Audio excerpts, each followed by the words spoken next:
ಮಾಡಿ ಹಾಗೂ ನಿಮ್ಮ ಧ್ವನಿಯನ್ನು ಕಾಪಾಡಿಕೊಳ್ಳಿ. ನಂತರ 26ನೇ ತಾರೀಕಿಗೆ ಈ SIT ಒಂದು 80 ಲಕ್ಷ ರೂಪಾಯಿ ಕೊಟ್ಟಿತ್ತು. ಇನ್ನೂ ಹೆಚ್ಚಾಗಿ ಆಗ್ಯದ. 40 ದಿನಗಳಲ್ಲಿ 70 ಸಲ ಅಲ್ಲಿ ದುಡ್ಡು ತುಡುಗಾಗಿದೆ ಅಂತ CCTV ಸಿಕ್ತು. ಮತ್ತು ಹಿಂದಿನ CCTV ಫುಟೇಜಲ್ಲಿ ಇಲ್ಲ. ಏನು ಎಷ್ಟಾಗಿರ್ಬೋದು ಇಲ್ಲಿ? ನೂರಾರು ಸಾವಿರಾರು ಎಷ್ಟು ಕೋಟಿ ಆಗಿದ್ರು ಯಾರಿಗೆ ಗೊತ್ತು. ಅದಕ್ಕೆ ನೆಮ್ಮದ ಬಗ್ಗೆ ನೋಡ್ಕೊಳ್ರಿ. ನಿಮ್ಮ ಏಡಿಯಲ್ಲಿ ಕತ್ತಿ ಬಿದ್ದಿದೆ, ನಮ್ಮಲ್ಲಿ ಬಿದ್ದಂತ ನೋಡೋದ ಬಗ್ಗೆ ಮಾತಾಡ್ತೀರಿ ಅನ್ನೋ ಮಾತು.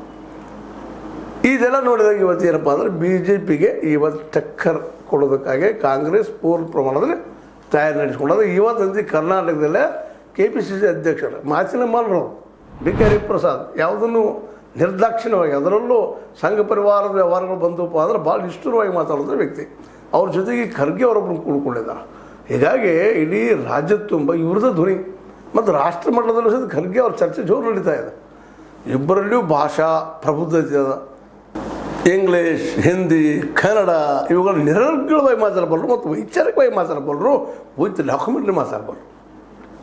ಹೀಗಾಗಿ ಕರ್ನಾಟಕದ ಕಾಂಗ್ರೆಸ್ ಇವತ್ತಿನ ಮತ್ತು ರಾಷ್ಟ್ರ ಮಟ್ಟದ ಧ್ವನಿ ಮಾಡ್ತಾ ಇದೆ. ಅದರಲ್ಲೂ ರಾಷ್ಟ್ರದಲ್ಲೇ ಇವತ್ತು ಹೆಚ್ಚು ಪರ್ ಕ್ಯಾಪಿಟಲ್ ಇನ್ಕಮ್ ಹೊಂದಿದಂಥ ಏನಪ್ಪ ಅಂದ್ರೆ ರಾಜ್ಯ ಯಾವುದಿದೆ ಅದು ಕರ್ನಾಟಕ ಆಗ್ಯದ. ಮಹಾರಾಷ್ಟ್ರ ಮೀರು ಹೋಗ್ಯದ. ಇದು ಇಲ್ಲಿ ರಿಪೋರ್ಟಲ್ಲಿ ಇದು IMF ರಿಪೋರ್ಟ್. ಅವ್ರು ಹೇಳ್ತಾ ಇದ್ದಾರೆ ಈ ಭಾರತದಲ್ಲಿ 5 ರಾಜ್ಯಗಳು, ಅದರಲ್ಲಿ ಪ್ರಥಮ ಕರ್ನಾಟಕ. ಅದು ಇವತ್ತು ಈ ರಾಷ್ಟ್ರದ ಎಲ್ಲ ರಾಜ್ಯಗಳಿಗಿಂತ ಹೆಚ್ಚು ಇನ್ಕಮ್ ಪಡೆದ. ಇಂಡೋನೇಷ್ಯಾ ಮತ್ತು ಶ್ರೀಲಂಕಾಗಿಂತ ಹೆಚ್ಚಿನ ಇನ್ಕಮ್ ಇಲ್ಲದ ಅನ್ನುವಂಥ ಮಾತನ್ನು ಹೇಳೋದು. ಹೀಗಾಗಿ ಇವತ್ತು ಇವೆಲ್ಲ ಗರಿ ಮೂಡೆ ಈ BJPಗೆ ಮತ್ತು ಅದಕ್ಕೆ RSSಗೆ ಎದರ ಬದಲ ನಿಂತು ಉತ್ತರ ಕೊಡುವಂಥದ್ದು, ಪ್ರಶ್ನೆ ಮಾಡುವಂಥ ದಿಟ್ಟತನ ತೋರ್ತಾ ಇದ್ದಾರೆ.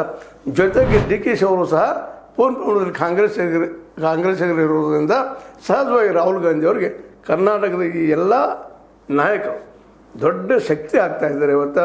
ಹೀಗಾಗಿ ಇವತ್ತು ಏನಾದರೂ ಕಾಂಗ್ರೆಸ್ಸಿಗೆ ಏನಾದರೂ ಸ್ವಲ್ಪ ಮಾತಾಡಬೇಕಾಗಿದ್ದು ಸಹಿತ ವಿಜೇಂದ್ರ ಆಗಿರ್ಬೋದು, ಕುಮಾರಸ್ವಾಮಿಗಳಾಗಿರ್ಬೋದು,